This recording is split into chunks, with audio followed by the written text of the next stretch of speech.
But I guess the first thing I should tell you, Lance, is you did kind of make my day today when you sent me that video of that mare. Yeah. Because I had been wondering about her after we'd been texting back and forth, but I'm glad she seems like she's getting along okay out there.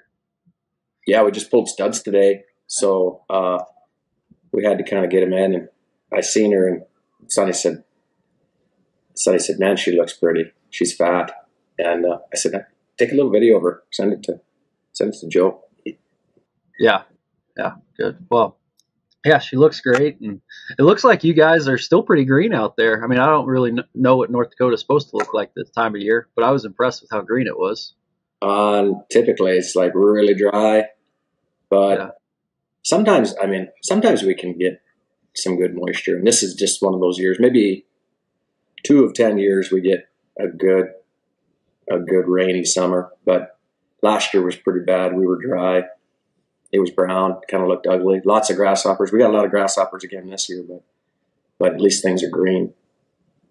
Okay. So, like you point out the grasshoppers, is that to a detriment to the ranching outfit? Yeah. Oh yeah, they'll eat the crops off. Like okay. We have one neighbor that he had an oats crop, and they ate all the oats off the. It's pretty much straw now. Oh, so, daggone. Yeah, it's pretty bad. We had to spray for them I think 3 times we've sprayed for them this year, and it doesn't seem like we make a dent in them. They just kind of take over. But yeah, cool. Oh, that's a shame. Nicole Pollo was just out here, and we were complaining about the grasshoppers, and she said that they got what do they call it, Mormon crickets out there, and she was showing me videos where they got to scrape them off the road, otherwise they get so greasy on the road that vehicles will slide off the road. Wow. No kidding. Yeah. So where exactly are you guys located out there? Your Wi-Fi must be terrific, by the way. Your pictures, the most clear picture we've had of any guest, I think, in the last 12 episodes. Yeah, it's kind of crazy. We're a long ways from everywhere, but we're 55, 60 miles southwest of Bismarck. And we're only about 20 miles north of the South Dakota border. So we're south central North Dakota, west of the Missouri River. Which Dakota has that governor, the really cool governor, the lady? That's South Dakota. Yeah. Your state? Christy Nome. Yeah, she's pretty awesome, huh? Wait, that's below you. You're North Dakota. Yep. Yeah, I saw a cool thing where is that true? She made a national day of eating beef or something? I don't know, I guess. I never heard that one. But during COVID, she was like really, really cool about it. She wanted an open state and wanted people to have their own, to regulate themselves.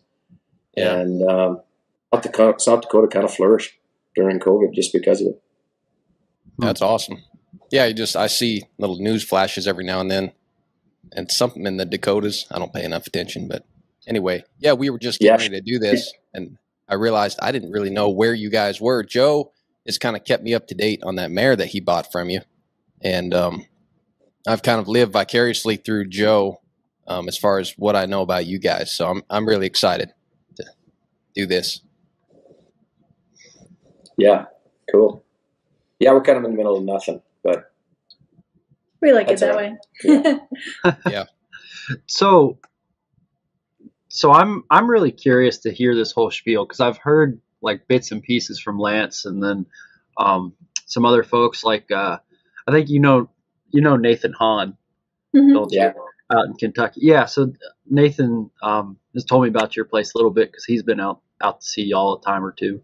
But can you talk about kind of where you guys are at? And you'll have to forgive me, I'm not a very good podcast host. So, but my understanding is you're like on or near a reservation, and it might sound stupid to ask, but it's like Native American, Indian, whatever I don't know if you guys care what I say or not, but if you have a preferred term, I will say it. I'm not terribly thin-skinned, but yeah, we're on Standing Rock Reservation. Gotcha. That's where they had, the protests a few years ago. But, yeah.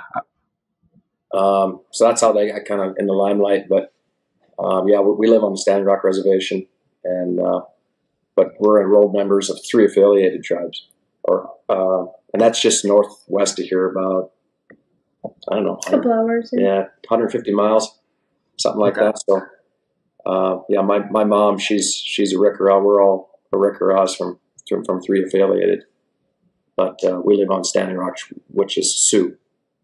Okay. Yeah. And that's where Lance's dad grew up, was 15 miles from where we live. So. Okay. So is this, because I know you've talked to me about your parents some, the ranch now, is that like a generational ranch, or is this a new property that you guys have built up, or how has that all worked? So it's generational, but where Sonny and I live, my dad purchased this in 1996, I think, something like that. Anyway, and it was a big expansion for the ranch, but families grow, and my dad was ranching with his brother at the time, and I don't it seems like in the ranching industry, it's families grow, and then they more likely split or do this or that, but everybody still gets along, but it was a good thing that my dad bought this place in '96, because it allowed room for his family to kind of expand. So, but it is a generational deal. Where my dad lives, I think that's been in the ranch. That's been in the family since like 1930 or something like that. Yeah, how many acres do you have over there? Oh shoot, I don't even know. But that kind of got split when my dad and my uncle kind of split the ranch there. Gotcha.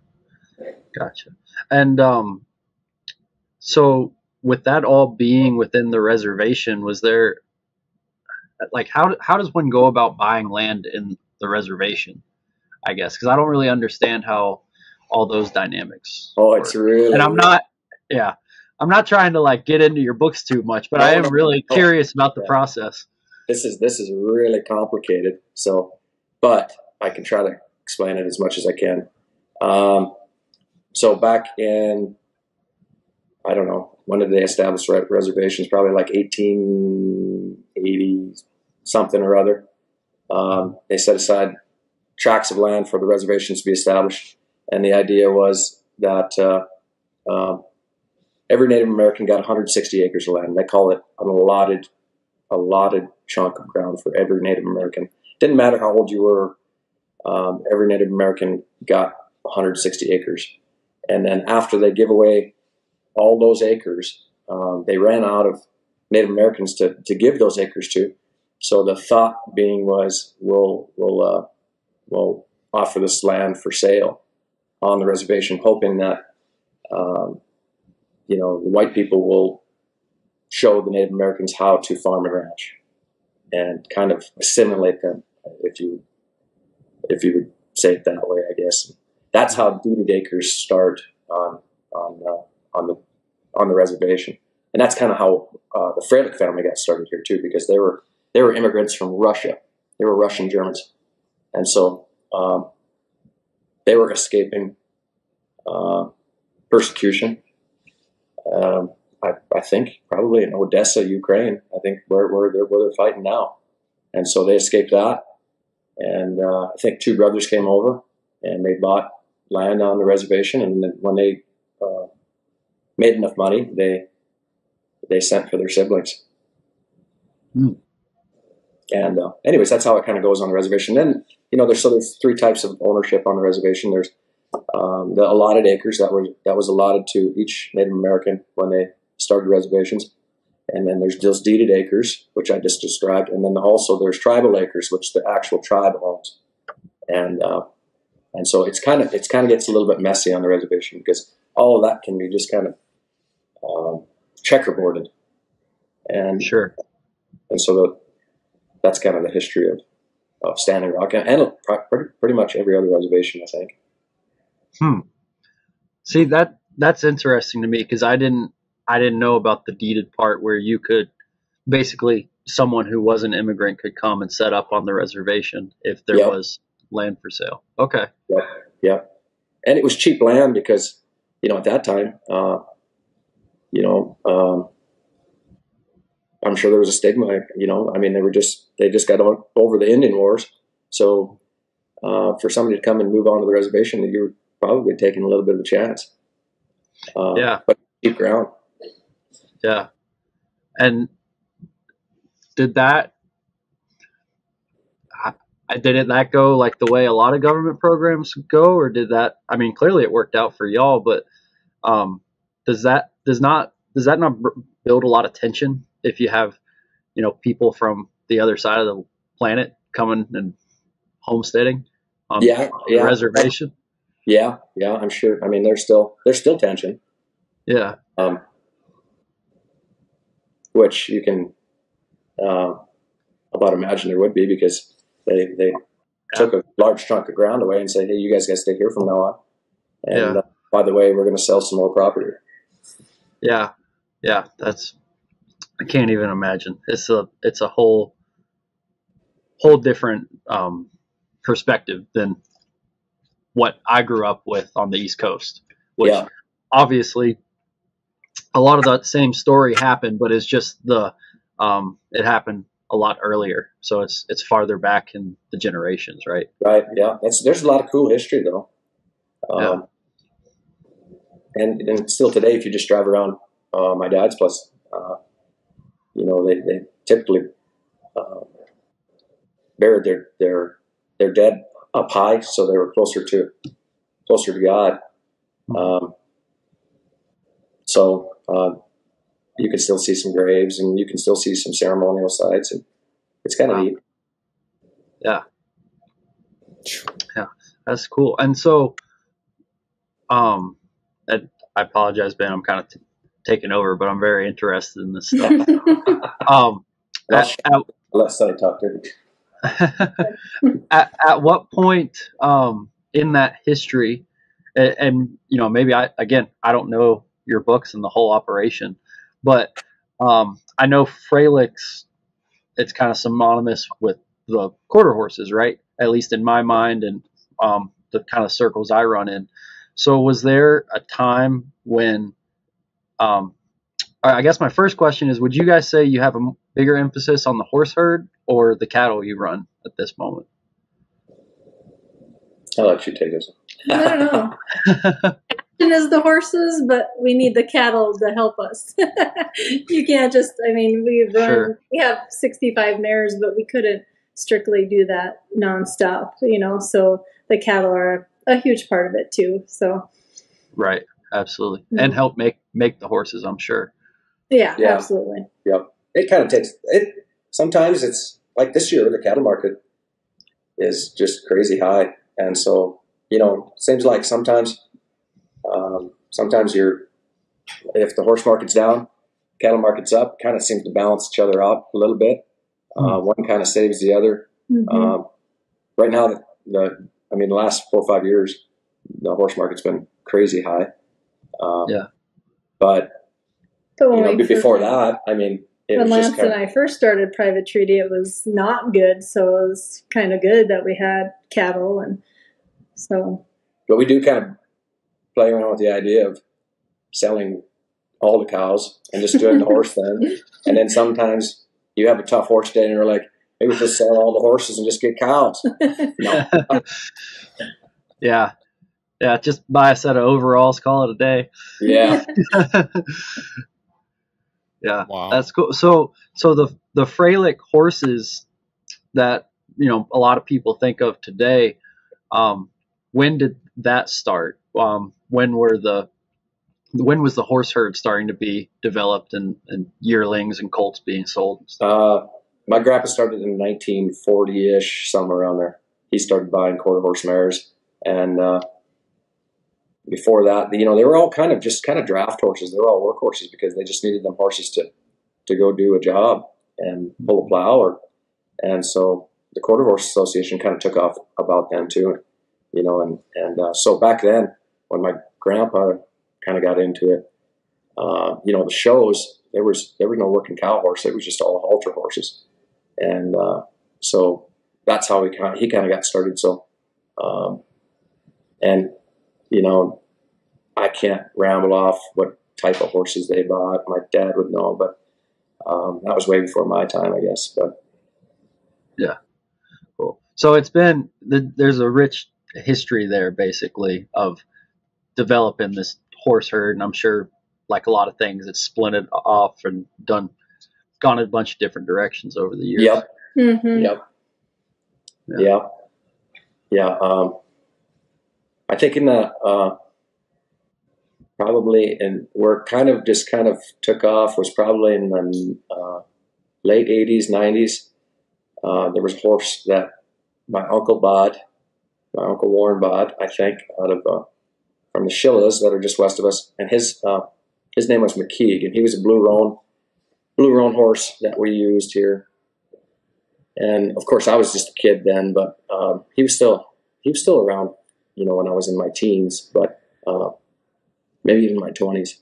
But he's kind of the guy that put us on the map, and he was just kind of locally famous. But they were all just really good horses to get along with, and everybody liked them just because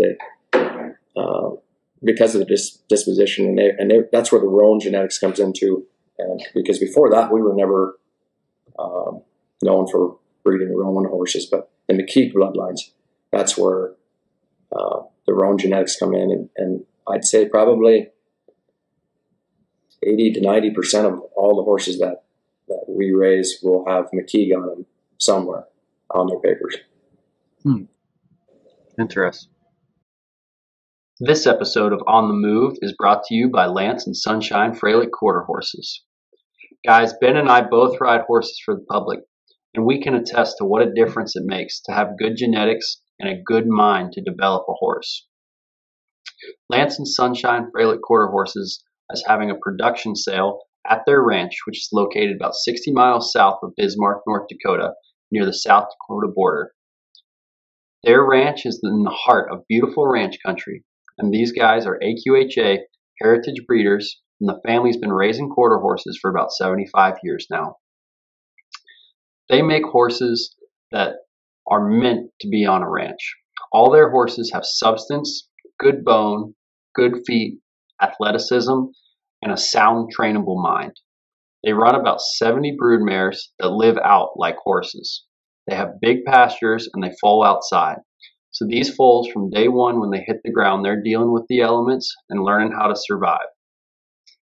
When I first got into horsemanship, I thought of the Froelich horses as big, stout, good using type horses for ranching. But now they brought in some more athletic bloodlines, I'd say. And man, the last horse I bought from them, I was very impressed. It wasn't just kind of your big standard ranch horse, although they still have those bloodlines aplenty. Let's talk about some of the studs they're using. They've got 5 stallions right now with bloodlines from studs like Gallo de Ciejo, Colonel Freckles, Missing Cash, Highbrow Cat, SDP Blue Blood, Two-Eyed Jack, McKeague, and Joe Quincy. They also use some AI sires, and that includes studs like Woody B. Tough, Casey Pick, Barry Black Magic, Metallic MVP, and SDP Blue Blood. Like Lance and Sonny said on our show, they've learned from past podcast guests like Buck Brannaman and Joe Walter. And that's important because when you buy a horse from them, you're not going to be buying a horse with baggage. And that goes a long way. So if you're looking for a horse that you can use on the ranch or in the arena, their production sale is Saturday, September 23rd. The preview is going to start at 10 a.m. Central Time, and the sale is going to commence at 2 p.m. Central Time. If you want to look at the sale catalog, it's available online at jfranchhorses.com. For those that can't attend in person there in North Dakota, there is a DV auction online that will be available. At this sale, they're going to be offering 30 weanlings that are lightly halter broke, 20 yearlings that lead, tie, and load, and 12 great riding horses that range from ages 2 to 12 years old. Again, I can't recommend Lance and Sunshine enough, guys. So if you're in the market for a horse, go to jfranchhorses.com or find Lance and Sunshine Froelich Quarter Horses on Facebook. Now back to the show. So in your process of developing your horse bloodline, as you go along, do you what sorts of traits do you look for in your horses as you're developing the bloodline? Because now that you're known for roans, are you guys trying to stick to roans, or is it more temperament based, or kind of what's the plan, the vision for your program going forward? Do you have a specific sort of horse in mind you want to develop? Yeah, just kind of something that we'd like to ride. Yeah, and we started taking that path about 12 years ago. Lance and I bought our Dancing Rooster stud, and we kind of wanted to get some more cow horse into our cows and a little more performance, and so we went that route. And now we've been keeping a lot of his daughters and crossing them, with our really quiet studs, and getting a little more athleticism into our mares, because they're just big ranch mares is what we have. So we want to refine them a little bit. And we've kind of been really liking that cross. And now we will AI 7 to 10 mares every spring, Lance and I, and we'll we've been bringing in some cow horse stuff, and AIing to a bunch of different things that are kind of up and coming, or that we really like. Some of the horses we've AI to would be like the Blue Blood horse, which I got to credit Ricky Quinn for that. He's the one that turned me on to him. And so we've got a stud out of him now. And we just kind of dabble. It's kind of a crapshoot. Yeah. Well, Jayton Lord's horse, the Very Black Magic. Yeah, Jayton Lord. Have you guys talked with Jayton Lord yet? We haven't had him on here, but I know him from Fort Worth a few years ago. Yep. Yeah. So he's got a really nice horse out there that he rides. His name is Very Black Magic. Mm-hmm. And we've been AIing to him for the last probably 3-4 years. Yeah. And I don't know. We're just kind of just dabbling. Yeah. And color's not, we're not as into the color, more about the mind. And yeah, that's what I was trying to make kind of something wondering. Pretty. Yeah. So with your mares, do you all have any protocol about how far along you get a horse, or how much using time you get with a horse before you go ahead and breed it? What's your testing protocol for a horse that you've bred that you either are going to sell or breed and keep it to, carry on your program there? Well, we had a pretty good testing program for a while there. We've rode quite a few of our mares, and we'd always provide colts for the Brandon Colt starter too. And so we would primarily just take all the mares and check them out, see what we like, see what we didn't like, and breed that way. And but before that, probably only a handful of the mares were halter broke. Even they were just brood mares and never touched. I mean, they looked pretty. Wow. They were quiet, but they were out of the McKeague. They were out of the McKeague stuff. So my dad's theory was like, we know they're good. We don't need to touch them. Yeah. So we're probably into the 75% now that our mares had been halter broke at one time, and that started when we took our first 13 horses to the Brandman Clinic back in, when was that? Oh shit, I don't know. Yeah, at least 12 years ago. And so now every year, whatever we have, they all get halter broke now. And the real good ones will AI, maybe the ones we've ridden or... Well, we should clarify a little bit, though. Like, my dads were always halter broke. They were always touched as colts. As babies, As babies. But after that, I mean, then they're just mares. And you could about imagine after about 7-8 years, they're about feral. And like Nicole, Nicole Poyo was out here, we this year getting ready for the sale, Lance said, Sonny, usually we take all of our own colt photos, but this year we had 25 yearlings to take photos of. So he said, can we please call Nicole and see if she'll take photos for us because it's going to be a headache. And thank God she was our photographer / peacekeeper for the whole week last week. But when she came here, she kind of said, oh my gosh, she's like, you know, what makes you guys unique is people have no idea how big of pastures your horses run in. So when people say, oh, your horses haven't been halter broke, but they're running in sections of land. It's not like little tiny pastures. And sometimes they're 5-6 miles from our house, and they're just running out there. We'll check them almost every other day, but yeah, they just do horse stuff, I guess. And everybody just turns stud out with them. And for the longest time, you know, when we bought Tank, we tried to keep them safe. So we were AIing probably 25 to 30 mares for the first 3 years, and you know, collecting them right here at the house. But after about 3 years of that, we're like, holy crap, that's a lot of work. I think it'd be easier if we just let him do it, and it'd be more fun for him too, I'm sure. Yeah, that's good work if you can get it. So, yeah. So the AIing, do you guys do that yourselves, or does the vet come and do that? No, we do it all. Okay. And where did you guys learn to do that?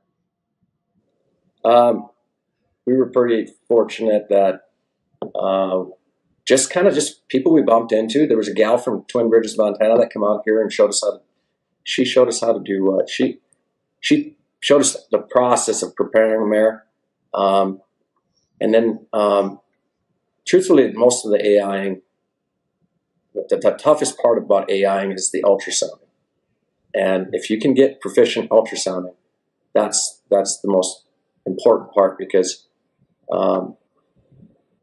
you know, the actual AIing part, it's way easier than doing cows. Yeah, and Lance had done a lot of cows, so she had said, well, if you can do cows, horses are going to be simple. So it was just more of us reading the ultrasound machine and seeing the follicles and when they're going to ovulate and then when to breed. That was kind of the biggest challenge, but it went.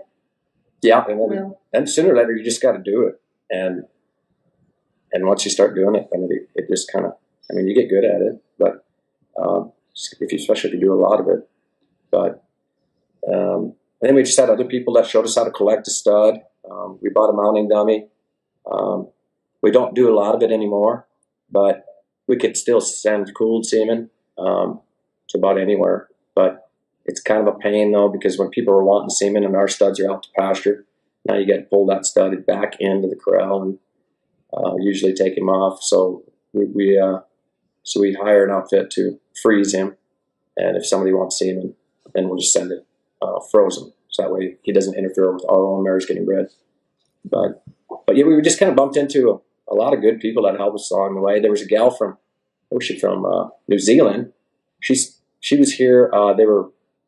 We get this group of it's called our vets. They're a bunch of aspiring vet techs. You know, they come in and cut all of our studs, and she was along that time, and I just said, would it be beneficial for some of your students to start ultrasounding? And because she had mentioned that she ultrasounded like 50 or 60 mares every morning and every night. And I said, shoot, I could probably learn something from you. And so we just started ultrasounding mares while they were here. And she showed me a whole bunch of stuff. But yeah, that's kind of how we got to doing stuff here, I guess. Just bumping into the right kind of people. Wow. Yeah. That's awesome. Yeah, it seems like there's a whole host of tasks like that.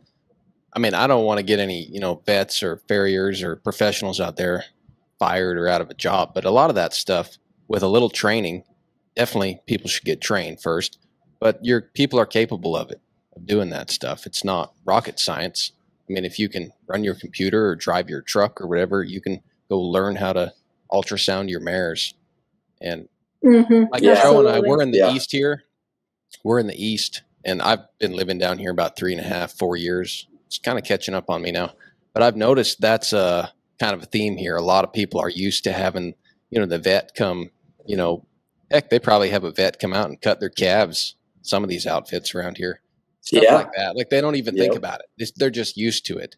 They think, or even give shots sometimes. Yeah, exactly. So they're out there like checking water in the tank, and like that's their big job, and they get someone else to come do their job. And, you know, when you can be so much more resourceful, especially for someone that's aspiring, trying to start up their own place and, you know, make it all happen. It's pretty within the scope of, you know, reality to pull it off. You just have to learn quite a few different skills. And that's something, I mean, I think Joe could say the same for himself, but where we're at in life, you just kind of have to. We're constantly trying to learn new things to add to our skill set. And hopefully, you know, be able to build up stuff kind of like what you guys have, maybe doing something different, but be able to do a lot of those things ourselves, or at least know how to do it. I mean, I think ultimately, eventually, you probably want to be successful enough. You don't have to do every single one. You could afford to have someone else do it, but you know how to do it well enough that you're keeping an eye on it, unless you just love doing it and you have other people do other jobs for you. But do you see that happening eventually where you guys are kind of like growing to the point where you have, I don't know, I'm not even sure. I'm not asking how big your place is, but just in terms of like are you guys, because like, were you joking about selling all your cattle and going to horses? Because and maybe you were just joking, but if you were to go to just horses, would you guys like sell off a bunch of land and then make more of a horse facility and then, you know, have like an on-site vet and like have a full-blown horse operation? Or do you just run more horses out in bigger pastures? Or I don't know if you guys actually had a plan to do that. That was just a joke. I think we'd probably just keep doing what we're doing, you know, 60, 70 mares. You know, sometimes we vary with how many mares we're running, but, you know, 55 to 70, that's plenty of work. And, but we're also pretty blessed with, you know, we've got a lot of help around here. So if Sonny and I were just to quit the cow deal, we would just probably sell our cows to because we're with Lance's dad, his brother, and then we have a hired hand / he's pretty much family that ranches with us, and a nephew. So it's, you know, if we were to sell our cows, we'd maybe sell it to them, and they would still be the same number of cows running around the place. It just wouldn't be. We wouldn't have to watch them. Yeah, somebody else's responsibility. We could invest our time in the horses. Yeah. That makes sense. And we're, you know, for us, we're an hour from a vet clinic anyway, so we've gotten pretty good at doing our own vet work unless something needs surgery, but we've been pretty fortunate that way. Yeah, we do. If there's a horse cut or something, we just sew it up ourselves, or you just kind of figure out how to do it. And we've had some really, really cool vets around here too that have just, you know, a lot of times those vets, they don't want to show you. They went to school and they paid good money to figure out how to do that stuff. And some of them won't show you how to do it because that's kind of infringing on their business. But we've had such good vets around here. They're like, yeah, here's how you do it. I'll show you. And so we just pay attention and get it done. Yeah. Oh, that's terrific. Yeah, that's pretty nice. Yeah. I was going to say, we're very lucky. I was going to say have a similar kind of vet here. And I think she actually listens to this show from time to time, but and I try to be very respectful of her time and her knowledge, but she is very helpful. And she'll even, she hasn't really said, hey, you ought to do this yourself straight out, but she'll leave you with the supplies or try to describe it to you, or you can text her and she'll give you a diagnosis. And very helpful, very nice lady. Great dog. Yeah, that's cool. Yeah, it's cool that if you got vets that'll kind of show you the ropes a little bit. Yeah, share their knowledge. And not all of them are like that. Hey, everybody. I hope you're enjoying the podcast. If you are, pause for a moment and head on over to Spotify or Apple. There you can leave us a review and you can follow the podcast. These actions help us by pushing the podcast out to new audiences who have not found us yet. And that in turn allows us to keep on doing what we do best, bringing you guys new, fresh, exciting content and interviews week by week. Thank you, guys. Yeah. So we were talking about as you grow and gaining skills and doing all this. Lance, I know you and I have talked some, and you mentioned, I don't remember the exact timeline, but basically when you and Sonny kind of you described as kind of getting hot and heavy on the horsemanship trail, and you guys decided we're really going to learn as much as we can, and kind of grow our horsemanship. And obviously I assume that it positively impacts your business given the line of work you're in. But can you talk a little bit about that decision? The reason I ask is because, I started out just being passionate about horses. And so I eventually found my way to a buck clinic. But now that I ride horses for the public, I still really enjoy the clinics, but I do see them in a different light where I'm like, I'm going here to kind of add value to what I am able to accomplish at my job. Right. And not everyone has that perspective at a clinic, and not everyone needs to have that perspective at a clinic.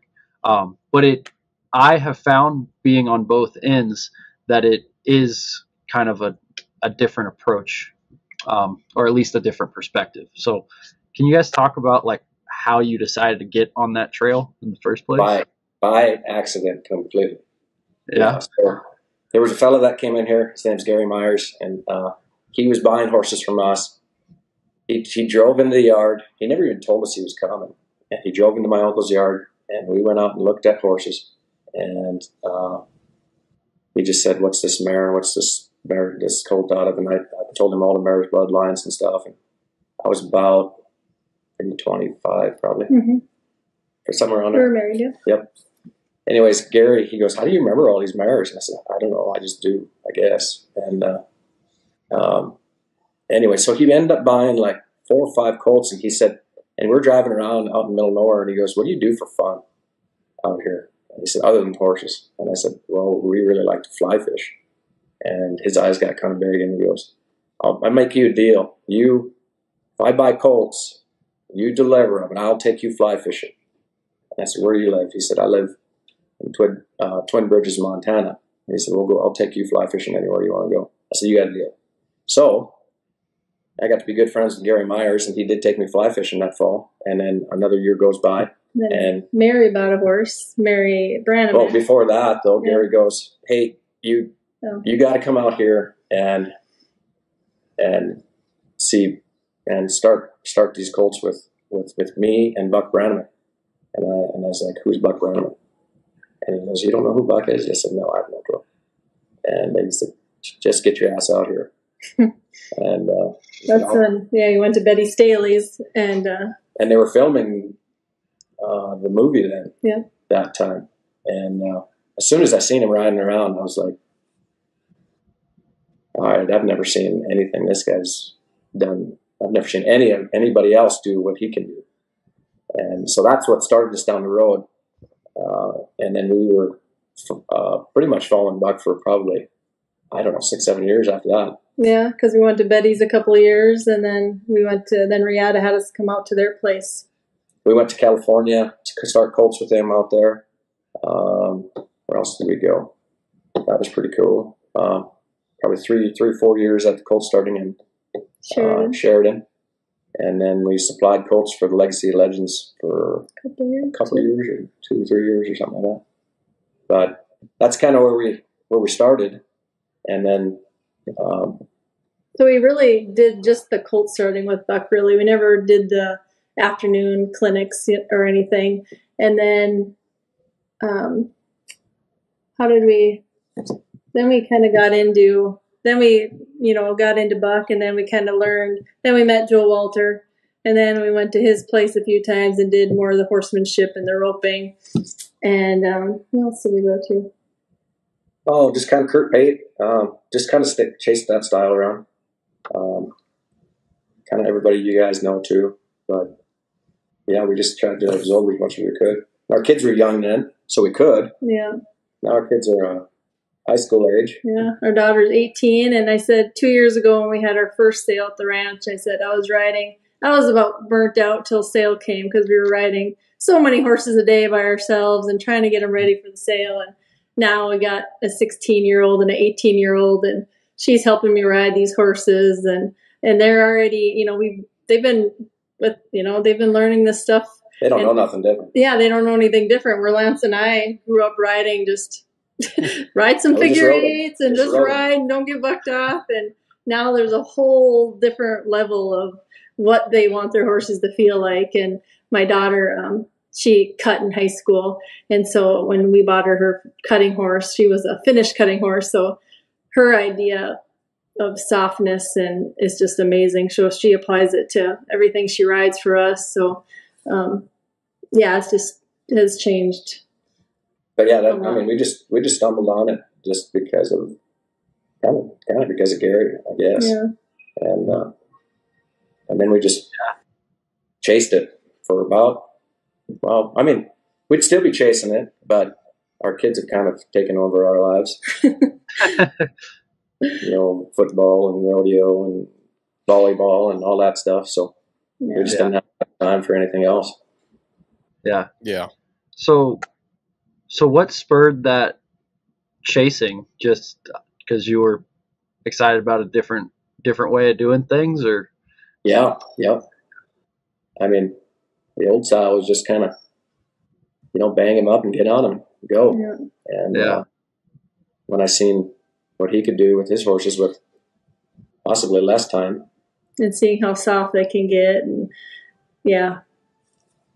and so we just kind of chased that around for quite a while. And then when we found Joe, that was a whole other deal. We'd kind of chased around and tried to absorb as much from Buck as we could. And then when we found Joe, that was a whole different deal. I mean, his teaching style, the way, I think Joe, you went to one of Joe's deals, or was it you, Ben? I did one of the cold startings that he did a couple years ago. Yeah, but you're right. It is a completely different atmosphere, completely different structure to the clinic. Everything. Almost no structure. Well, you said that, not me, but yes. Yeah. But I like it. In a good way, yeah. I like it. And like you said, when you're doing your own thing now for the public, you have to pick and choose what works for you and what you can absorb and really, make that your strength. Where these guys have different strengths that they're really good at, but it might be more challenging for me to do something that they're very good at. So I just kind of have to pick and choose, what I can really remember and build that foundation on. And Joe's that's two different styles of teaching, and they both work. But Joe's style is probably a little more fitting for me anyway, just because he's kind of just off the cuff. He just sees the problem and tries something. And if it doesn't work, he'll be like, well, that ain't working. Just throw that away. Let's try something else. And that kind of fit me a little better, I guess. So obviously it probably has positively impacted your business, and you talked about that, but can you talk about what some of the once you guys got handier, how did that change things at home? Kind of in a negative way. I mean, for Lance, we used to go out and ride, and now it's, if we go ride to check cows or move cows and Lance is on a greener horse, I usually don't really see Lance help us. He's kind of working on stuff way over here, and he's like, just go, I'll catch up later. I got to fix this problem right now. And so you want to make your horse better. And before you just kind of just drives you insane sometimes. It does, because you want them to feel a certain way. So it kind of, you're trying to move cows, but it's good. You're going to find that balance. So Lance says, it's easier to go check. If I got to focus on the cows and see if something's sick, I need to take the four-wheeler and then, write numbers down or something. If we got to go. Or a really nice horse. Or a really nice horse that's really broke and I could just go enjoy myself. But if I'm on a green horse or something that's got issues, I just can't go do that because I'm usually working on something. Yeah, then I get chewed out by Andy because he'll go out there 2 days later and he goes, you see that foot rot cow? Like, no, I was probably working my horse. But it is good. I mean, our horses, they feel much better, and they look better, and people tell us they ride really well if we sell them a horse. And one thing we're trying to do too is this year, like Lance and I, we all ride so different. So we really ride each other's horses instead of me riding one horse all the time. My daughter will jump on, and she has a different feel than I do. And I'll say what I've been working on, and she'll work on the same thing, or she'll find something that she feels is more braced, and then I don't feel it when I ride them. So that's kind of how we really help each other out. So we kind of horse hop, and that makes the horse better too, because he's more. Joe said it best too. He said they're masters of patterning you. They're patterning you way more than you're trying to pattern them. So they're trying to figure out what they can do just for you to get them to leave you alone, or leave them alone. Where's their release? Yeah. Yeah. And so, when you switch riders like that a lot, if you have just one rider and then you throw somebody on there, let's just say it's a sale horse or something like that, it's a whole different feel. And they might get that horse in trouble just because that horse has never felt a different rider. So we try to switch things up to where, and horses are accustomed to somebody else riding on them. They might. Sometimes it's almost detrimental if you're selling horses. It's almost detrimental to ride them too perfect. Just because a lot of people are going to bump them in places they probably shouldn't be bumped.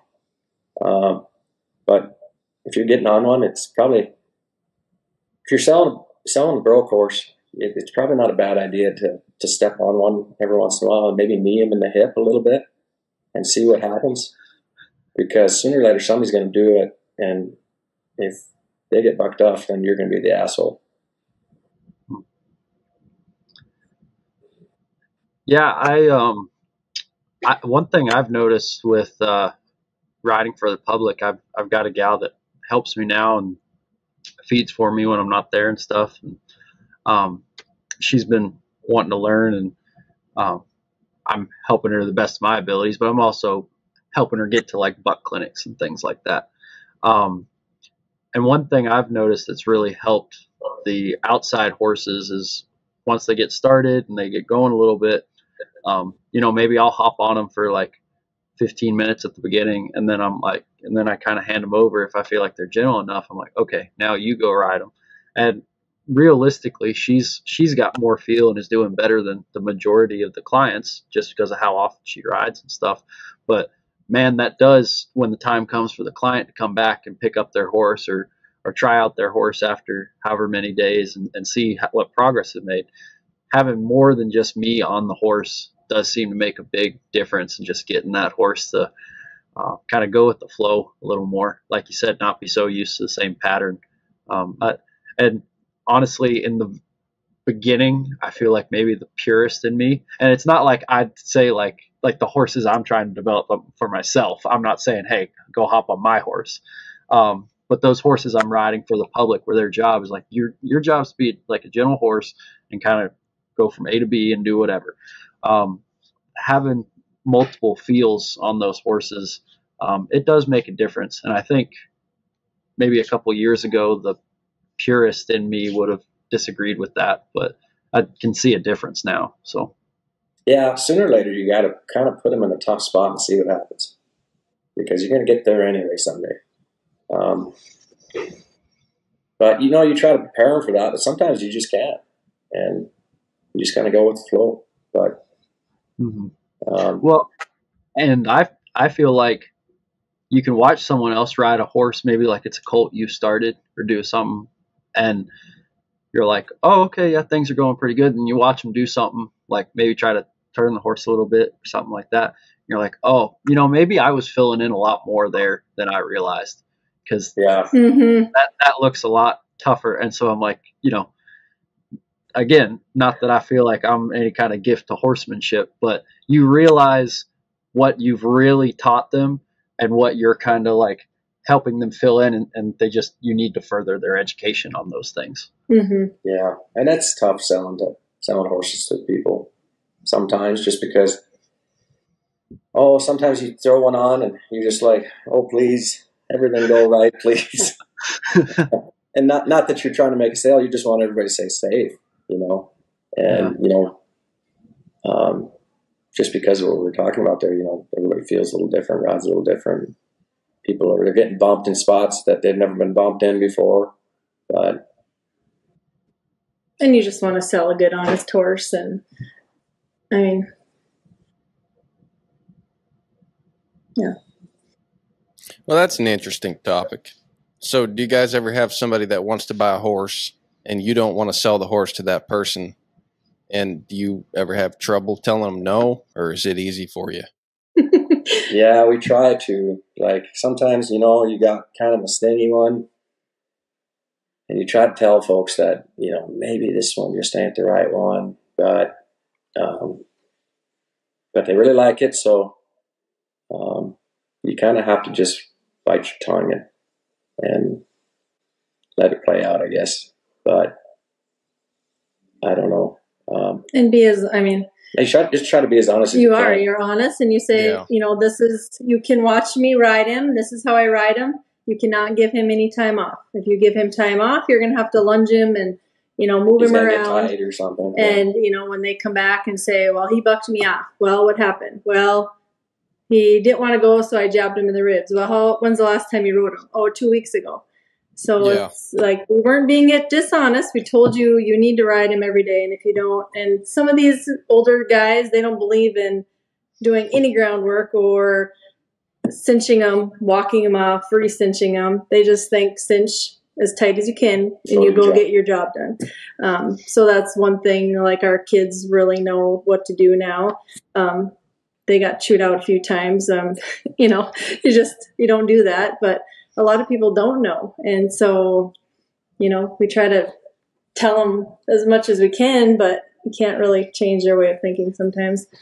Yeah. Yeah. Well, I guess there's a few ways to come at it. Like there's the real humanitarian people, and I don't fall in that category. I think people should be able to play stupid games and win stupid prizes. But but you could feel that way, right? You could want to protect your horse and you could really care about that. Or the other angle is, something happens with that horse and that rider, and then it comes back on you. So there's that angle. And then there's kind of a third one too, is then you got to deal with both of those situations. And if you're not made out of, if you're not a money tree, always like going back and saying, okay, look, we'll make it right so that our reputation is always perfect. Like that could become kind of a problem too, because people might say, like you might have some trouble with horses you've sold, but then people will say, yeah, but they're great people because they'll always take the horse back, or they'll take me back for some lessons, or they'll help us get going. And then you spend your life as like a philanthropist, horseman. So, so as someone who's getting into selling a horse every now and then, those are things I think about. And, yeah, do you guys, I would say though, like, about if you're selling one that you're kind of worried about 70% of the time, the horse just kind of takes it. Now, let's just say you're concerned that maybe the rider's not capable enough, but they seem to just get by. I don't know why, but maybe I've been in too many horse wrecks, but I'm always a little more on the cautious side. But it seems like some folks that are maybe not quite as experienced, they ain't scared. They just jump on it, and that horse just kind of takes care of them, which is amazing to me. Yeah.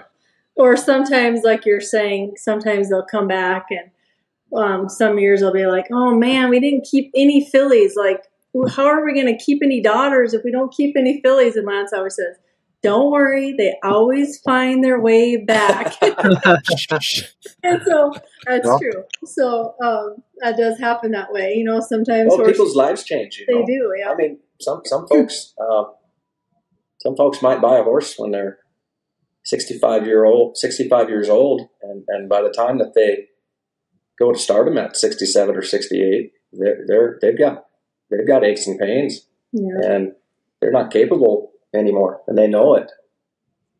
So but we've kind of set our boundary. Like we know. So there's times people call us and say, you know, so and so, would you be interested in this horseback? And we're like, hey, what's the deal? And if they're saying, well, he's bucking all the time, or somebody had said, you know, could we put this horse in your sale? And I'm like, well, what don't you like about this horse? Well, if they're not rode all the time, they buck. And I'm like, I'm sorry, I can't buy this horse back, because if I have to it's going to take me more than 3 months to get this horse where I feel safe that it could go in our sale. I'm sorry, you're just going to have to probably pound it out or sell it somewhere else. It's just not going to work. Or for us to represent it, I want to sit on it for a year or two. Yeah. That way I know all the issues are gone. And that's an investment of time. So we're getting kind of good at telling people no at the right times, and then, you know, taking back what we know would be beneficial for the ranch or for us. That's what's you know, selling riding horses is a tricky game. Just because of what we're talking about. It's probably a little easier to sell yearlings and weanlings just because they're halter broke, and whatever issues arise through their development is caused by them. So that's kind of an easier escape, I should say, rather than selling a gelding to somebody and going, this sucker bucked me off. And what are you going to do about it? Well, we'll take it back. Sometimes. And sometimes we do. But sometimes if they didn't have that issue when we had it and we were on, I mean, usually we've never been dishonest. And people ask us, you know, I say, you go to these sales, sometimes people will say not a bad thing about their horse. And every horse I've worked with, there is at least one. There's a quirk. There's a quirk. It may not be a bad quirk, but they have a quirk, like every human does too. And so when people say this horse is absolutely perfect, he's bomb-proof, he's kid-broke, that's, you know, we won't sell. Yeah, and we won't sell horse. Selling a horse kid-broke is very, we don't like to use that term, because, I mean, that's really saying they are. Yeah, wide range of kids out there. So yeah, absolutely. There's some pretty handy kids out there too. Exactly. Yeah. You got to sell that horse with a whole bunch of ace to go along with him. I know, but those people that they pick the little quirks out, and you want to take them by the collar and shake them or something, because they don't understand that, you know, even if horses are perfect, if someone worked with them, now they're not. So just horses have a mind of their own, and that whole idea of like, well, is he dead broke? Or you're selling a horse and they'll ask you like, has he ever bucked? And, you know, you've owned the horse from the time you started him and now you're selling him. So you're kind of like, well, yeah, I mean, he like bucked around when I put a saddle on him. This like, one really? time, How bad was it? You're like, well, it wasn't too bad. Well, how bad's too bad? Next thing you know, you want to grab them by the collar and shake them and be like, you moron. Don't you realize that, you know, one time it was this like starting period that, things have been pretty good, but you see this skepticism in them. They want to hear you say he's never bucked, he's bomb proof, and he's kid safe. But like, is there a horse that's bomb proof, kid safe, and it's never even, you know, gotten tight? Not really. Because, you know, it's just a learning and growing. I'll say this, if you're ever proud of the horse you're sitting on, you think he's dead broke, get him around a pig. You guys ever had your horses around a pig before? Oh yeah. They don't. They really don't. We went out and shot one, and we put it in the mare pasture because we had a few mares that were kind of nuts about it. And there's one mare, and she kept going back and looking at that spot for 6 months. I just had a really, really nice horse when I was probably in my 20s, and he was, as far as I could say, he was about as broke as I could ever make one. And I took him over to the neighbors, and we were moving cattle that one day, and they had a couple pigs in the pen, and holy moly, I thought he was going to crawl out from underneath the skin, and I did everything I could do to just keep him to hold it together. Llamas are kind of scary too. Yeah, llamas too. I don't know if you guys have had your horses around llamas before, but no. Yeah, I've been around some llamas.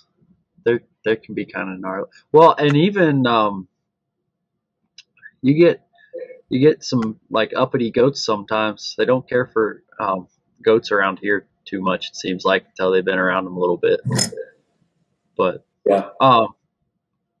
So Lance, you brought up something really interesting, and we talked about it, I think, way back on this podcast. I can't remember when. So if I had to, like, someone took their magic wand and hit me in the head and said, the only way you can make money now is from breeding and selling horses. What I would do with the limited information I have, which isn't a lot because I haven't bred a lot of horses and I've only sold a handful in my life, is I would probably do what you described and only sell weanlings and yearlings, because I can't see how, like you said, spending 2 years on a horse pencils out to what the value might be versus what they might be at a year old. Now, right. I realize it might be different if you're on a ranch like you guys are and you need to use them and stuff. But can you talk about that a little bit, as far as what you might sell as a yearling and then what you might keep? Because I see people, especially on the East Coast, I see people who are like the warm blood breeders are really bad about it. Like, they'll breed a warm blood and they'll have a yearling that's like a $20,000 yearling. And they're like, yeah, but if we keep him until he's 4, he'll be $100,000 horse. And I tell them, I'm like, well, first off, the first caveat is you have to be able to make $100,000 horse. So that's kind of up in the air to start with.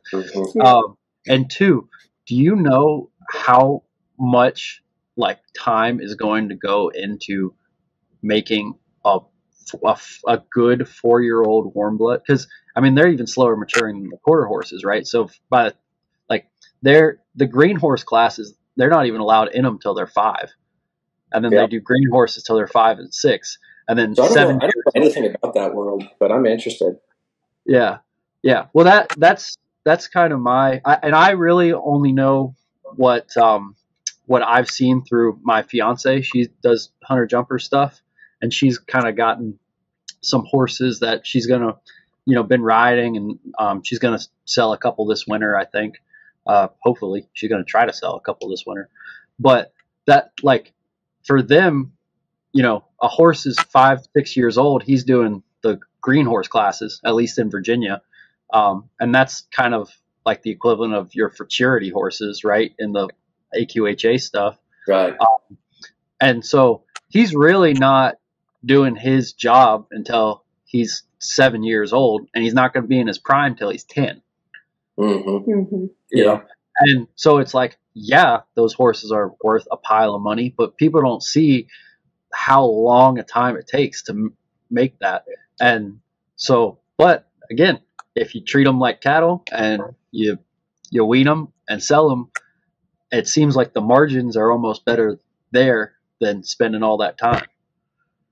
And risk is probably the biggest thing around here, because it is a cattle ranch. Everything around here, all our wire has barbs on it.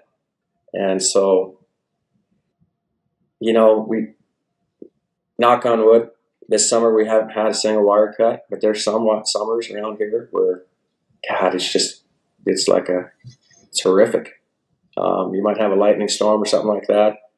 So there's a lot of time from where they're babies to where you start them and they get 3-4 years old. And there's a stigma with people too buying 3 and 4 year olds to where, they're like, wow, we want something older. Even though that thing might be just rode to death, they want something 10, because in their mind, 10 means a broke horse.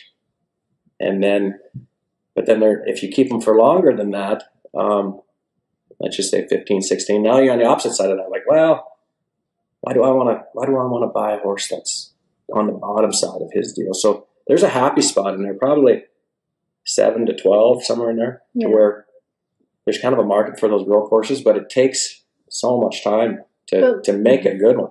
And, Lance and I don't start, we'll start a couple, but usually we have friends that they're starting colts all the time, so we'll send them. And, when you think about it, you're spending $1,000 to $1,200 a month to start a colt, and then we might put a few months on them. That's almost $3,000, and you could have sold them as, like you're saying, a weanling. Could have sold them for $4,000 or a yearling for $5,000 or $6,000. you're better off selling them at that price than keeping them till they're 5. Well, we're lucky because we can graze and we don't have to buy our hay or buy our grass, but and very rarely do we have to pick their shit up or pay for boarding or anything. Pay for boarding or anything like that. And our grass is the family's grass. So if we have a good summer and rains, I mean, we'll just have more grass. But we can kind of get it done cheaper than most folks, probably, just because ours are out in pastures and stuff. But like Sonny was saying, though, I mean, we're still ranching, so we're hiring guys. We've used Isaac Johnson, Noah Cornish. Everybody else. We have a friend from Montana. Yeah, we got a friend from Montana that does a really good job. His name is Josh Bilbrey. Jayden started a couple. Jayden Lord, he's rode 1 or 2 from us, so we're kind of shipping horses out, but that all costs money. So it's a big gamble. But if it's a nice horse and you can keep him sound and keep him out of the wire, it may pay off. And I think in the last 4 or 5 years, it finally kind of probably was keeping those horses and training them for that long has finally paid off, and we feel like our time has really shown, and we're getting money for what we're putting into these horses.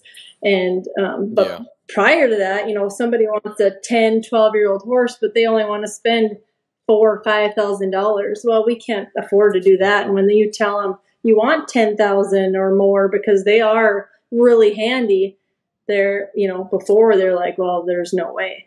So that's when selling babies or, this is really the first year.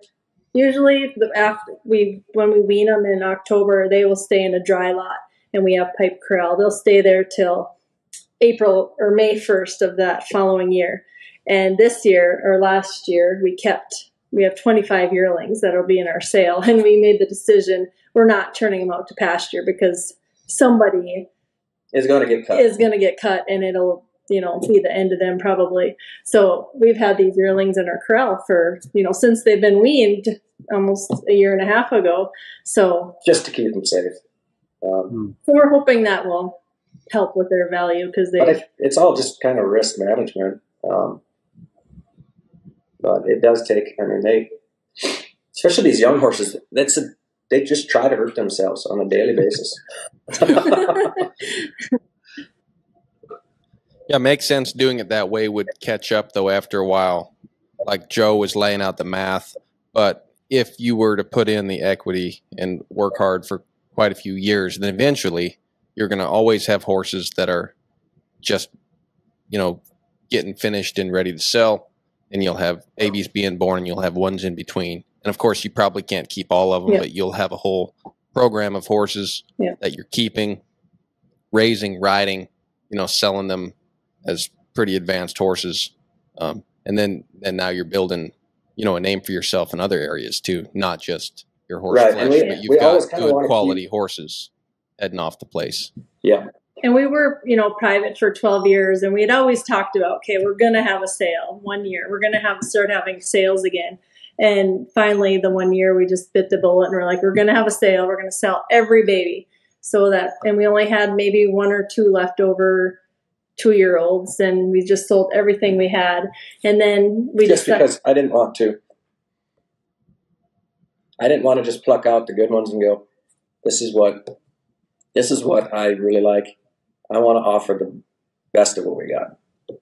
And so we just decided, just like this year, we're throwing everything in there. And that's what made us decide we're going to do a sale every other year so we don't have to scramble and have a put together sale. We want to have, so when we did privately last year, we only offered a handful of weanlings because we knew the ones we had left were going to go in our sale. So that's why we have 20 yearlings in our sale for this year.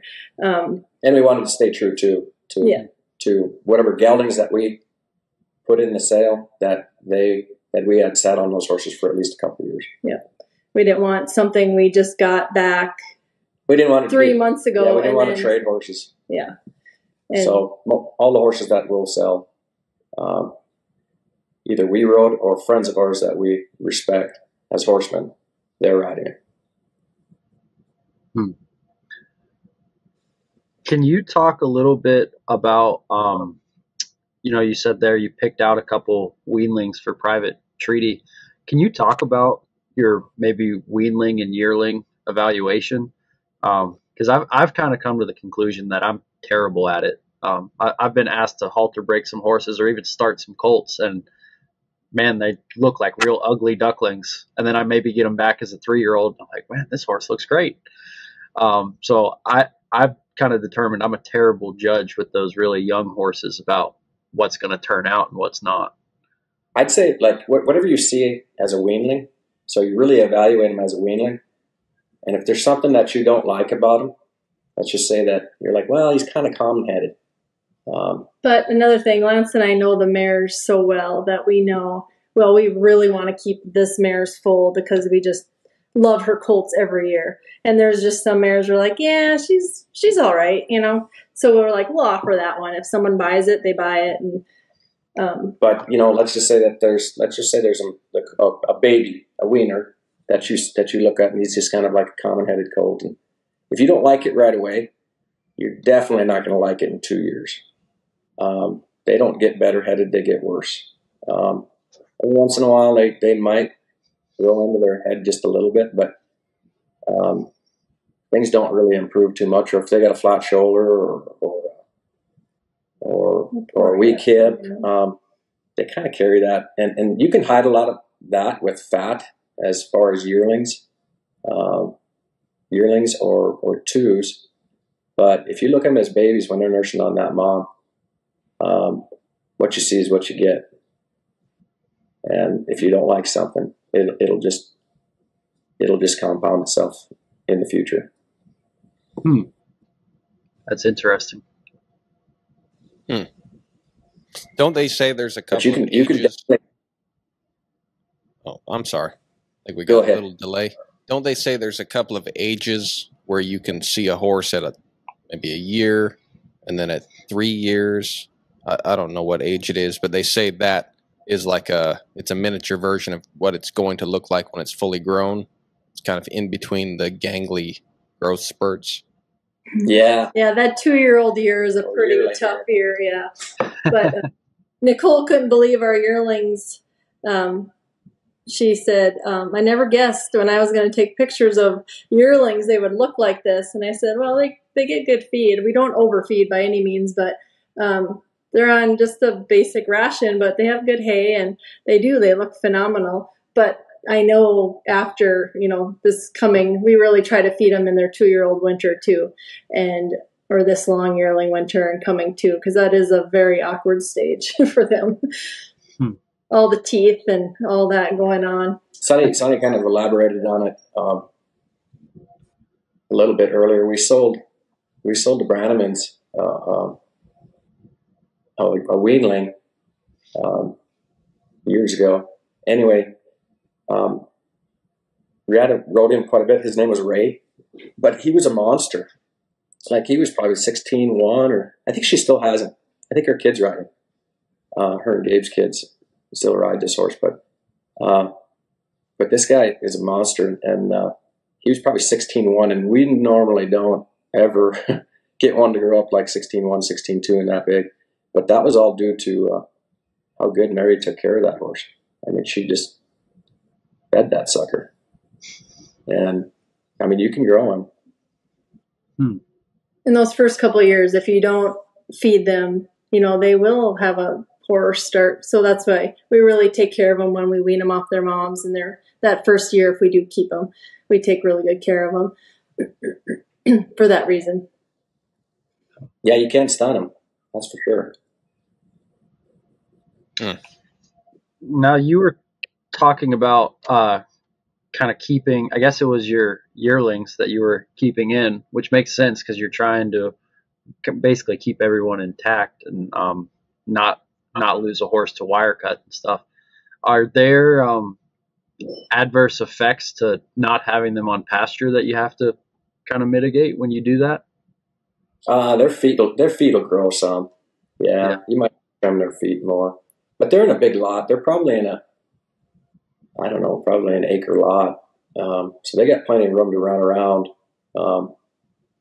But yeah, I mean, as far as adverse, yeah, probably just their feet, you know, because they're not going to knock those toes off, so you're going to have to train them.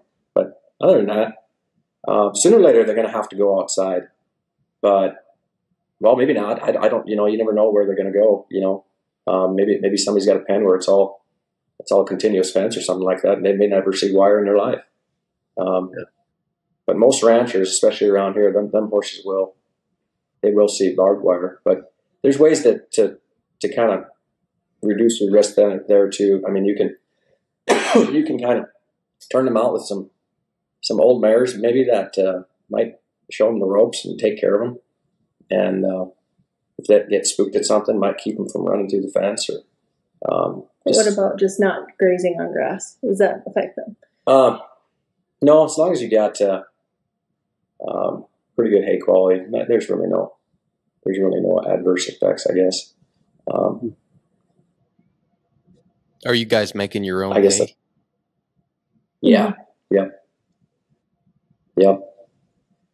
Do you guys have to irrigate out there for the hay fields? No, we don't. But we don't have we don't really even have the ability to do that. We do have a river that runs right by our place, but it's kind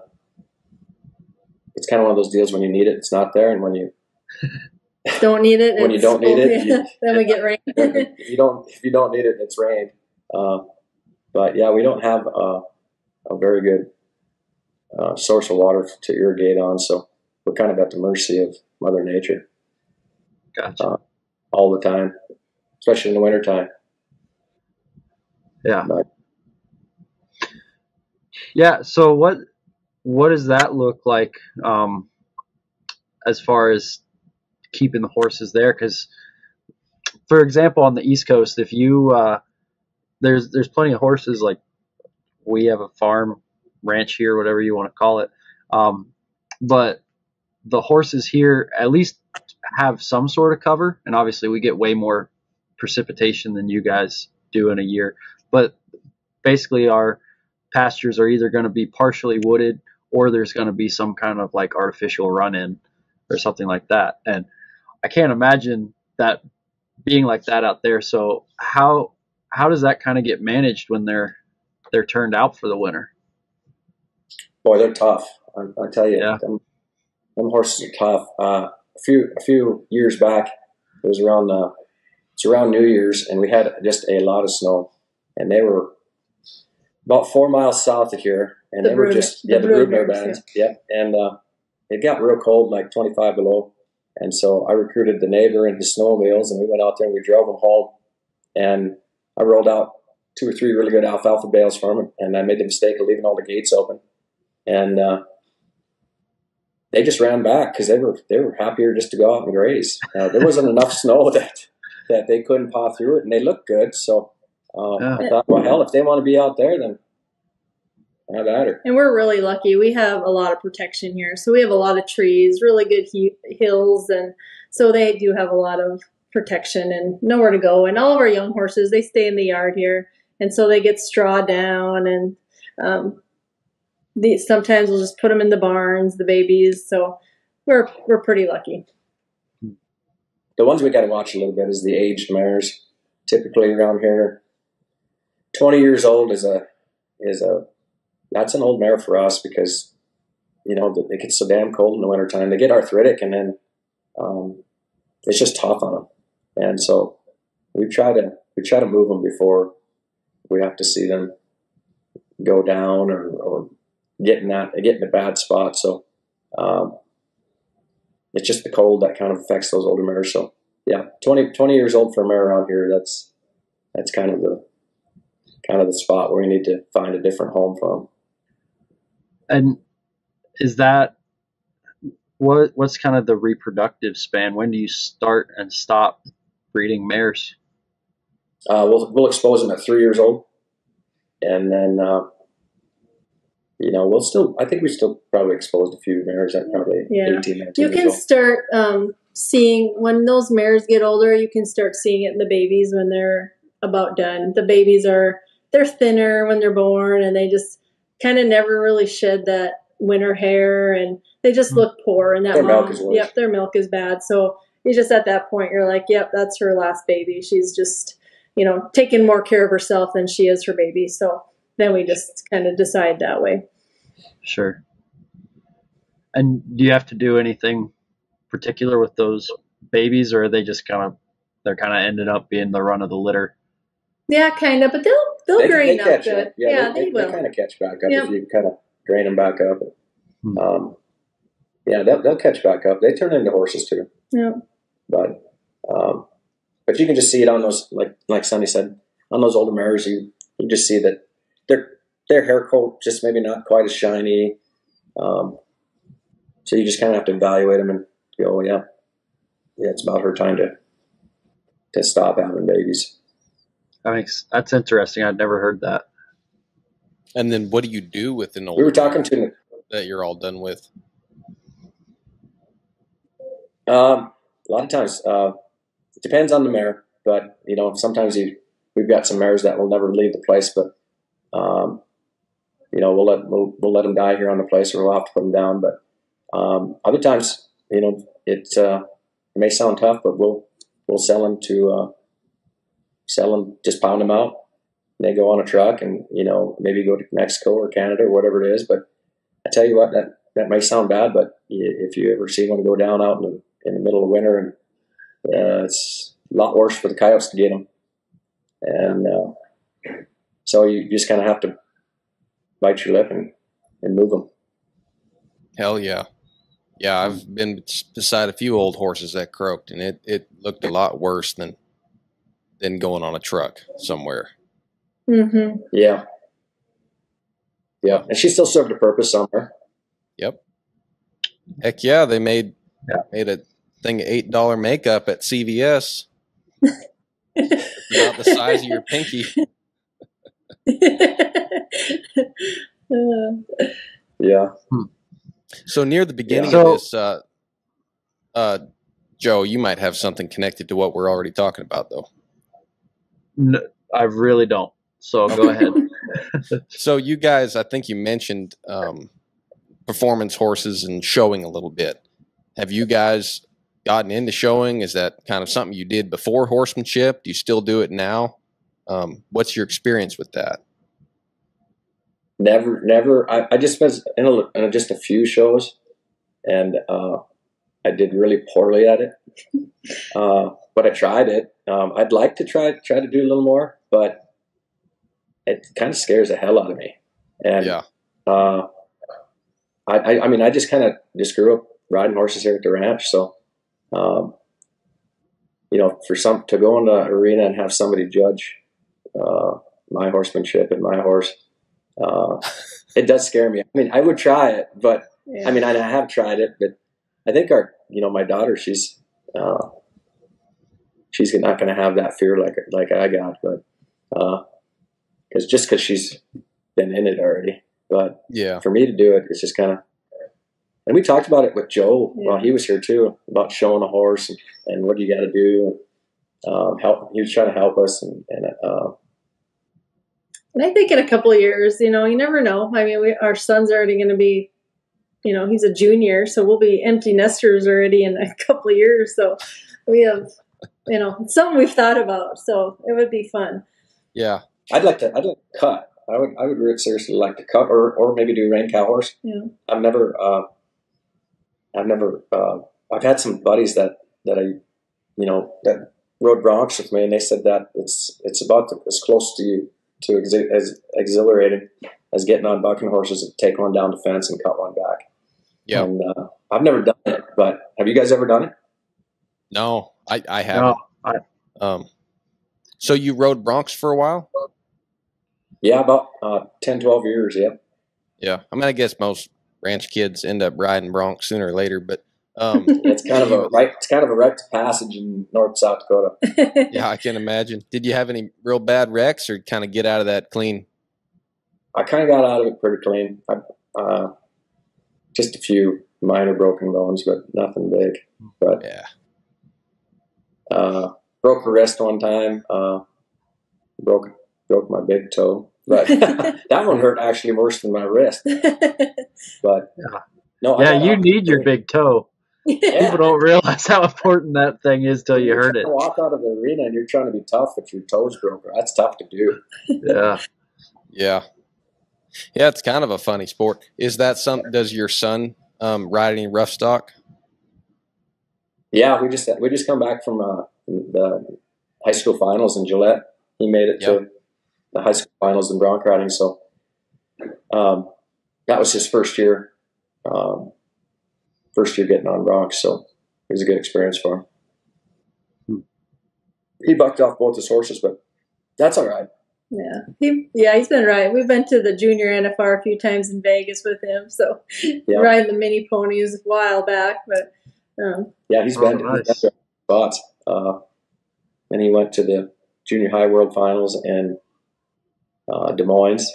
Yeah, and he's been to Vegas a couple times. And anyway, that's fun. I imagine it probably builds character at even if it doesn't do anything for you, physically besides break some bones and nothing for your career, but spend a little money. Probably does something for your character in terms of getting on a bronc. But I think I heard fall off.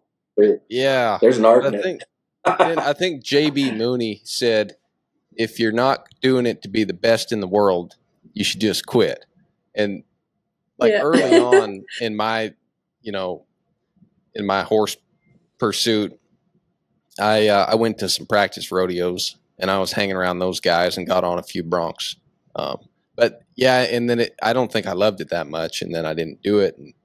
But now looking back, I'm like, man, I was dumb. Because, now you're out there getting your colt ready for the first ride, and you're getting on him from the fence, and then you're checking his feet, flagging him, and you're like part of it's safety, part of it's you just want that thing to have the perfect first ride, so that someone watching you thinks you've been riding him for a month. But part of you is I want to do this for the rest of my life, and I don't even want to I don't even want to strain an ACL. I don't even want to pull my pinky muscle.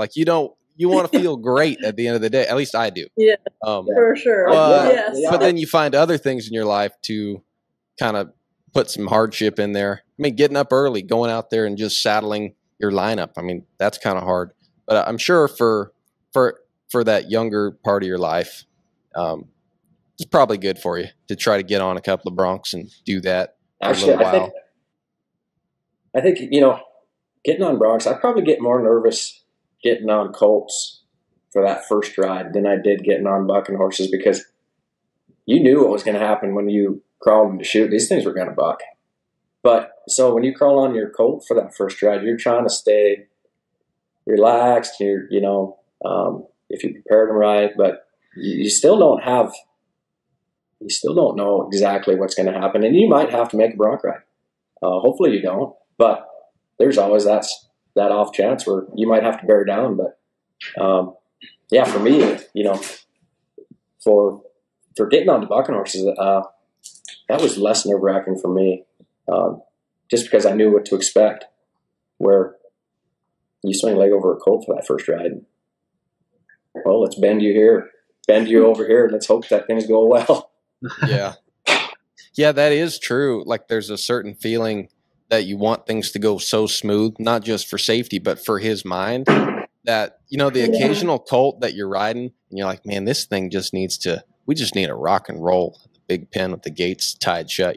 When you commit to that ride, all of a sudden it's a little easier. You're like, I guess we're grabbing leather and we're just going to get through this. And that whole, first ride, I hope it goes perfect. I hope I'm balanced, hope I don't jerk on him, all that stuff. You're not even worried about that anymore. You're just going to freaking ride him. Yeah. And there is a little bit of relief in that. Yeah. Yeah. Seems like more, if you can get him moving for, and at Brannaman's deals, it was way, way more fun if you're with a good group of folks. Yeah.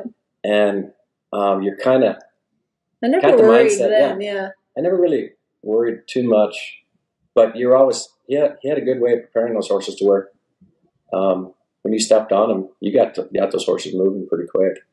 And I think a lot of times the guy gets in trouble where you try to take things too slow, where you just got to get their feet moving right away and relax. Or even now, if Lance and I start one at home, he'll be on one of us will be on a good broke horse, and we'll just pony that colt for the first time, and the other one's on the colt, and you just make it a good day that day. And or lope around the arena, and you're loping around next to that good broke horse, and all of a sudden you just throw the halter lead rope to whoever's on the colt, and away they go.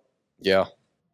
Well, I'm sure most people around this deal have seen those old Ray Hunt colt starting DVDs. And I mean, you watch that stuff and you'd feel like a sissy if you're out there doing too much before you just get them moving. You know, those are the best DVDs. I like watching that stuff quarterly at least because, you know, you see a guy, I think he must have been in his 70s, and he's just like going. He's almost like a little bit like, come on, horse. Like, do you not have any more in you? Come on. Like, we got work to do. Just the attitude and the way he just goes, and then the horse catches up to him almost. Yeah. I think we were at a Brannaman clinic one time, and he had us, he could tell everybody was tight, and so he had us play tag, I think. And pretty soon all them horses were just, we weren't staring at the back of their heads anymore. And we were just having fun, and those colts were moved around. Yeah. It was quite a deal. Yeah. Yeah, a lot of times we make them think it's supposed to be scary when they wouldn't. They feel that they tension. Wouldn't be that bothered anyway. Mm-hmm. Oh, yeah. Well, that's like going back to what you said earlier, Lance. It's like some of these people, like, they're so ignorant, there's no way they could ever get hurt. Because they have no idea the danger that surrounds them. And then it's gone. God must love a fool or something like that. Yeah. Yeah. Exactly. I don't know. You just get a little more careful as you get older. I've been in enough. And that's kind of a curse sometimes. I think we're overly careful a lot of times. And especially if you're riding with your kids. So we're overly careful. And, you know, a couple of years ago, we had a horse consigned to a sale, and I had my son, and I said, go put him away. And all of a sudden I see Brody jumps on him bareback, runs across the yard with that horse, and he comes back, and I said, that horse we've never ridden that horse bareback.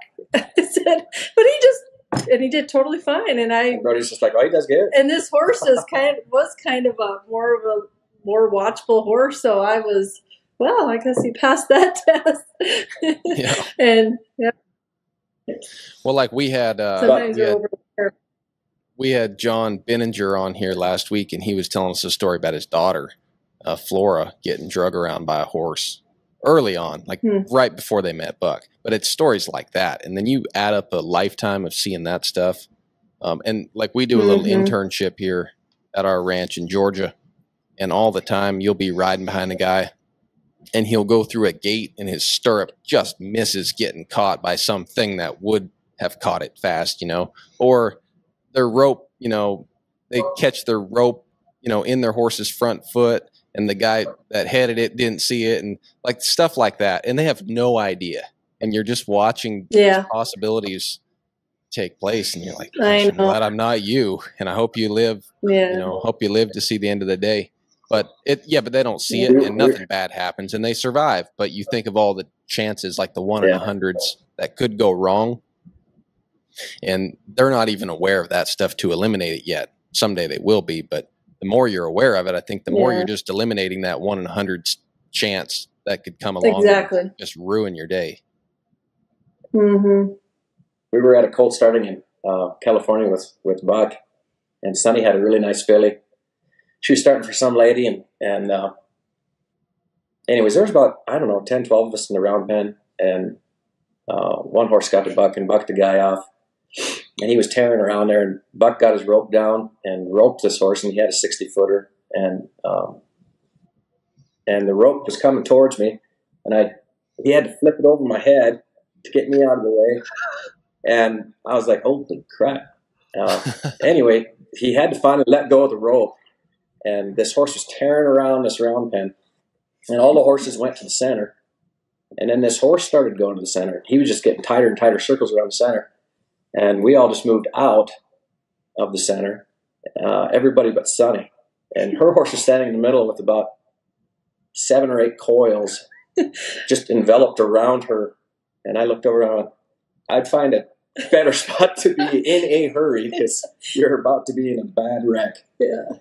She was a good horse, though. Thank God. Wow. It was fun, though. I mean, it was all turned out well. But yeah, I mean, clearly. Yeah, that's stuff. Clearly. Wow. Yeah, either you have a nice I don't know set if of you guys teeth have or those ever- are dentures. Yeah, she didn't even make a bobble. Wow. Have you guys ever packed horses up before? Say again? You guys ever packed horses up in the mountains before? A little bit. I never have. A little bit. I've done it enough. I've done it quite a few times, but it's funny how you only remember the wrecks, though. When things go really good, you're like, dang, I don't remember that. But you damn sure remember when the pack horse from the back wiped out every damn one of them on that. And you're like,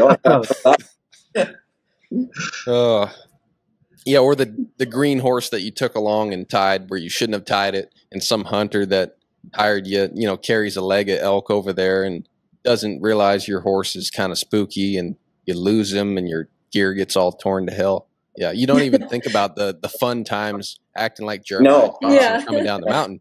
You think about just that awful feeling in the pit of your stomach as your great day just went real south. Yeah. Yeah. Well, it's the worst feeling too, because you're in a beautiful place doing a super fun thing, and then something happens where you're like, all right, this could end in a medevac flight. This could end in like us searching for this mule for 2 days. Like it's not just a bad day. It was a great day that now has the possibility of turning out really, really poorly. And so it makes sense you would remember that part. Yeah. Because I remember, a lot of those cold startings too. Things go really, really good, and everybody just stays aboard. I don't remember them quite as much as I do when somebody got bucked off, or the story I was telling about when Sonny was in the middle of all of those coils of Brennan's rope. That sticks in your mind. Yeah, I bet. The stuff you survive. Stuff, yeah. Oh man. Well, guys, this has been a really, really fun conversation, and kind of the last thing we wanted to end on was we wanted to talk about the sale you have upcoming, because this is a year where you're doing a production sale, right? Mm-hmm. Yep. So it'll be September 23rd, and we'll sell approximately 30 weanlings and 20 yearlings, and then a couple 2-year-olds and a couple started 2-year-olds and 10 riders. 10 riders. So that'll make up most of the sale. Maybe even a stock dog. Awesome. A dog? A dog, yep. Yeah. Not our dog. But Oh, okay. We have a friend that trains border collies, so. Oh, okay. You made it sound like you're kind of on the fence about selling the family dog or not. It's like, depends how he acts between now and the end of September. Well, depends how the sale goes, see if we can afford to feed him anymore. Yeah, there you go. Cool. Yeah. Cool. So, you're talking about Nicole, like if folks they're interested in that sale, what's the best way to kind of figure out information on that, or see what kind of horses, what kind of lots you have in the sale? Well, we'll have a catalog built by then. Yep. If someone wants a catalog, or the catalog will be online on our website. And by this Sunday, I'm sending all the pictures to my catalog lady. So we'll have it out. We should have it out a month before the sale. Then I'll have YouTube videos on all the babies and all the horses and the yearlings. What's the website? Is that still JF Ranch Horses? Yeah. Okay. Yeah. The website is jfranchhorses.com. Okay. There you go. Yeah, and Lance and Sunshine Froelich quarter horses on Facebook. I post a lot of stuff on there too. But yeah. Cool. Well, that'll be great. So, and that kind of the plan in perpetuity now is every other year. Yep. Yeah, we're going to do it every other year. Yep. Just so we can build some ranch horses for the sale. Yeah, which means if people want to buy, they got to get on board here in the next month, or they're going to have to wait 2 years. Yeah. We're going to do it every other year. Yeah. Awesome. Cool. Well, I've never come across anyone I know who's bought a horse from you guys and said anything bad. And I know the horse I bought from you, you guys were great to deal with. So I know personally, I would recommend you guys. It, you know, horses aside, you guys are just really good folks to do business with, and that's rare in the horse buying world. So, yeah, we tried to stay. It's a big investment for a lot of people, so we want to make it a good experience. Yes, and make it work. So, yeah, absolutely. Yeah. Hey, it's been really nice to meet you guys. Thank you very much. You too. Thank you. Good visiting with you guys.